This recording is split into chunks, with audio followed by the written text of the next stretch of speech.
ठीक है, पुष्पव्रत कहलाता है। तो जब परागकण, ठीक है, अब परागकण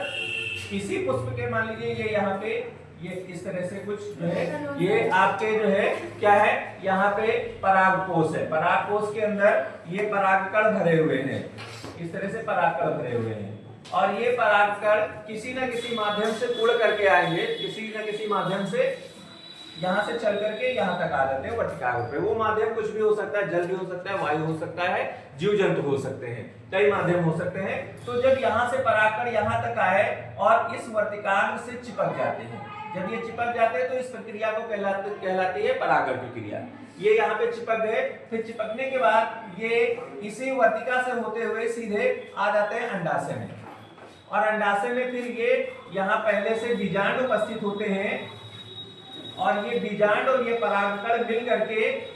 क्या कर लेते हैं, निषेचन की क्रिया कर लेते हैं। परागकण ये मिल करके दोनों क्या कर लेते हैं, निषेचन की प्रक्रिया कर लेते हैं,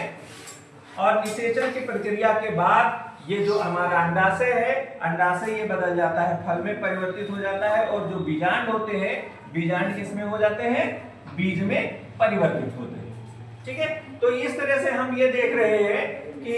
एक पुष्प की संरचना को मैंने जो है आप बताया आपको कि इसमें क्या क्या होते हैं। सबसे पहले ये दल, बाह्यदल, पुमक ये हमने बता दिया, फिर परागण की क्रिया बता दी,